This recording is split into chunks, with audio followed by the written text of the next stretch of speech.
माँ भगवती पार्वती गीता ज्ञान। माँ पार्वती अपने पिताजी हिमवान को बता रही है, आत्मा मैं ही हूँ। आत्मा का साक्षात्कार ही ब्रह्म विद्या है। आत्मा शुद्ध और जन्म मरण से मुक्त है, आनंदमयी है और प्रकाशवान है। आत्मा सबके भीतर विराजमान है। आत्मा का ही ध्यान करना चाहिए। राग और द्वेष मनुष्य को जन्म और मृत्यु के चक्कर में बांधते हैं। शरीर 5 भूतों से बना है और आत्मा उससे अलग है। शरीर नाशवान है, आत्मा शाश्वत है। आत्मा ना मरती है, ना मारी जा सकती है। द्वेष मानसिक संताप का मूल है और मोक्ष में बाधा है। आत्मा को दुख सुख नहीं होता। आत्मा मन को धारण करता है जो संसार से व्यवहार करता है।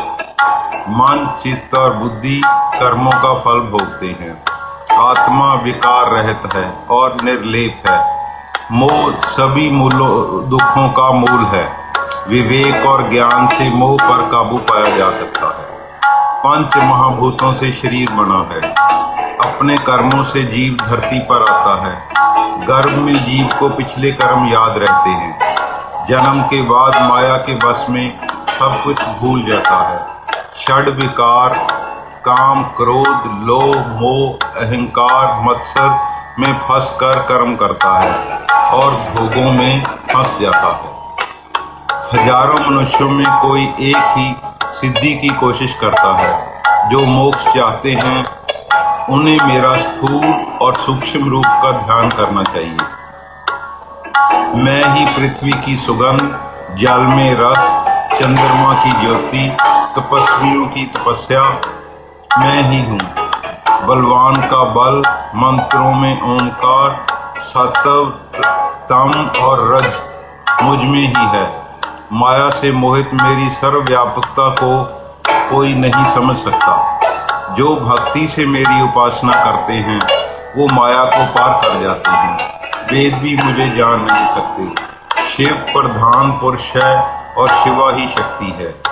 मैं ब्रह्म रूप में जगत की सृष्टि, विष्णु रूप में पालन और रुद्र रूप में संहार करती हूँ। मैं ही अवतार लेकर असुरों का नाश करती हूँ। पहले मेरे स्थूल रूप और फिर सूक्ष्म रूप का ध्यान करना चाहिए। मेरी 10 दिशाओं में काली और तारा प्रसिद्ध हैं।